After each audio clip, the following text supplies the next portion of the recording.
Verse 571. If multiplicities of forms are born of imagination, there will be something of objectivity in the notion of space, in that of a hare's horns. Back in verse 552, which I covered a few videos back, I'll just read it out. If all the innumerable things in the triple world were not and then evolved, nobody would doubt if horns grow on a bitch or a she-camel or a donkey. I think this current verse relates to this somewhat, and it's a mistaken argument. It's arguing against the notion of things evolving. And obviously, and this was written a long time ago, the author hadn't heard or known of Darwinian evolution. And the problem here is that a philosophical argument is being made to justify the teachings. And this isn't a good idea, because we are not in these teachings accepting a philosophical point of view.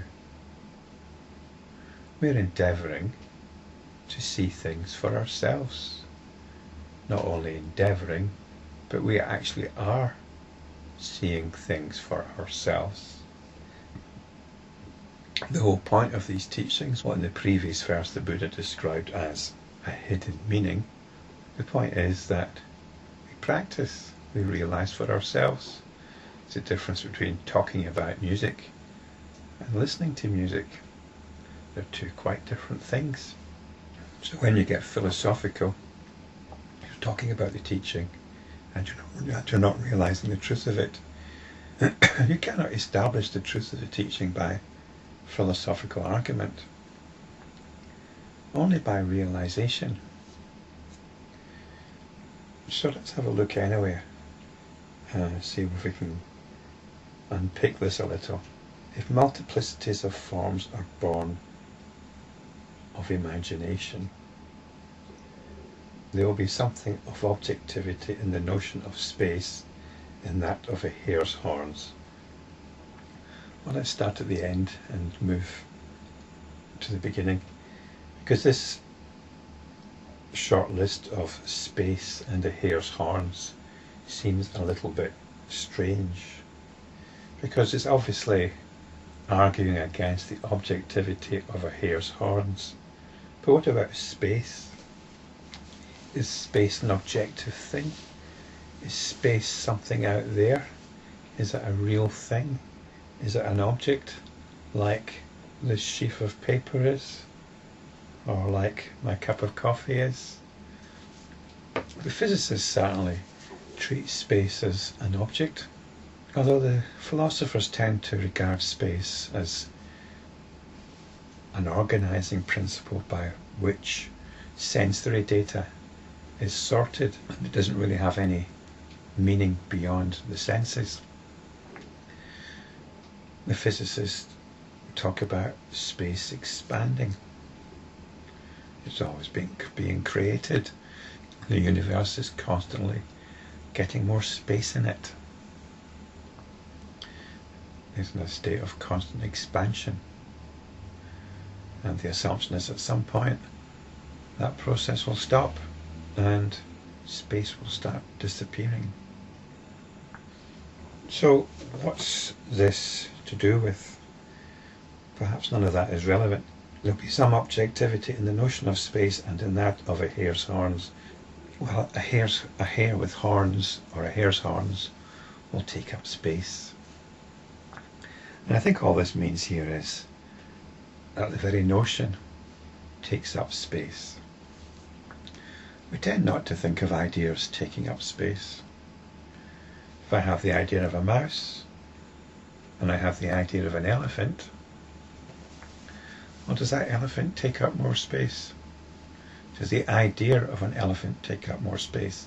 I certainly give it more mental space when I visualize it. Be interested to know what materialists think Is that taking up more neuron power? Is the elephant image taking up more neuron power? If you're a materialist and everything's made up of atoms, it's surely a bigger mental image takes up more atoms than a smaller mental image. The image of the elephant will take up more atoms in the form of, say, neurons or whatever, than the image of the mouse. So I think this is all this is referring to here, is that along with the hare's horns, there's a space in which the hare's horns arise. So I'm afraid we're just getting a little bit philosophical here and playing around a little bit. I think the sutra's a little bit off message, which is fine because this happens to the best of us. But I think it's useful to explore in what way it's off message. And I think it's off message because there's a basic confusion here between the imagination and what in the past has been referred to as the false imagination, the parikalpita. The parikalpita is how we imagine the world to be. It's our picture of reality. So this is described as the false imagination, because how we imagine the world to be is not how the world is. It's our take on it. The parikalpita is our take on it. And it's described as false imagination because it's imagination, so it has to be false. Not that we got the wrong idea or anything, but any idea is not the reality. So the parikalpita is described as the false imagination. And this is quite a different thing from imagining such thing as a hare with horns, or a mermaid, or a ghost, or whatever. So there seems to be a confusion here then between imaginary objects and the false imagination. Because our reality is built up through the false imagination. It's how we imagine the world to be. But this verse seems to be confusing this with the imagination, and saying, well, if it's to do with the imagination, why are there not hares with horns or whatever we can imagine? Things like that running around. And the point is, there might very well be. For some people, they're usually sectioned off into lunatic asylums in the West, what they imagine is more real than so-called objective reality. This was the case with people like William Blake and Emanuel Swedenborg. They lived in an imaginal reality. They still somehow managed to live ordinary lives. But what was real for them were their inner visions. And this happens too when we're sleeping. When we're dreaming, there can be a talking monkey. There could be a hare with horns. The world in our dreams, every dream has its own set of parameters, quite different to the one that we call the objective waking state. But when we're in a dream, that is the objective waking state. And different laws, different parameters apply.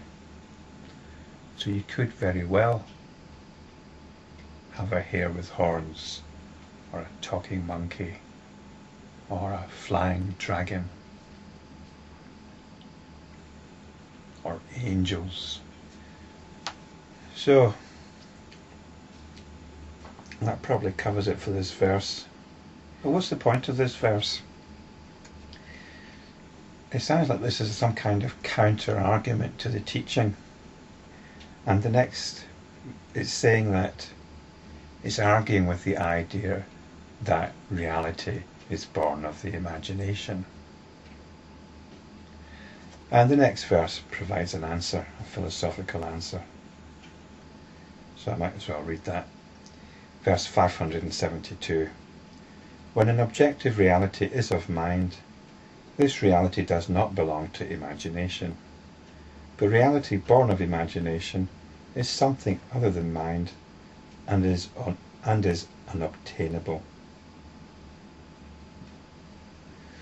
So I think here in verse 572, the first part refers to the false imagination, the parikalpita.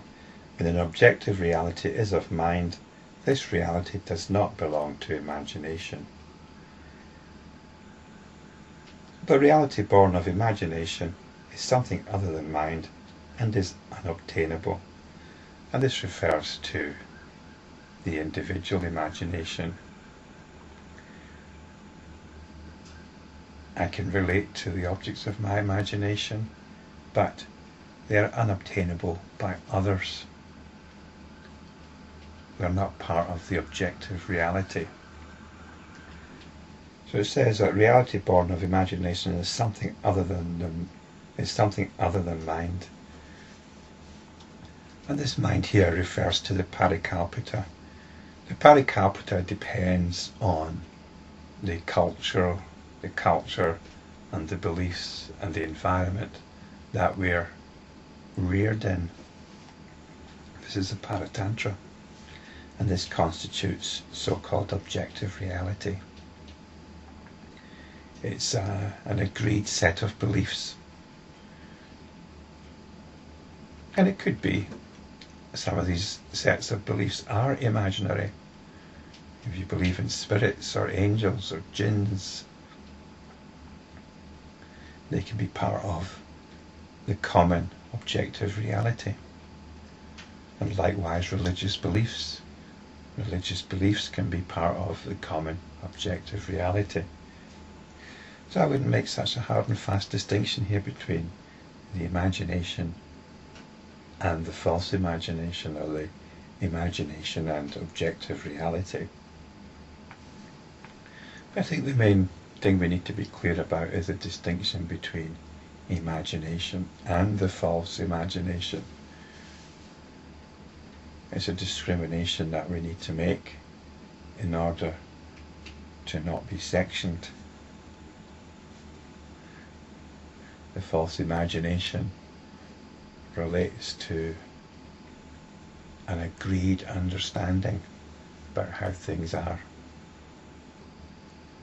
And the imagination relates to something outside that. It's something which can feed the agreed understanding. Perhaps you're a religious prophet or a mystic, and people will take that on board. But if they don't, then you'll be shunned. But coming back to enlightenment practice, we step back from all of this. As far as we're concerned, it's all imagination. Whether it's our so-called personal imagination, our individual imagination, or the imagination, the imagined reality of culture, society at large. This is actually the world that we're stepping back from.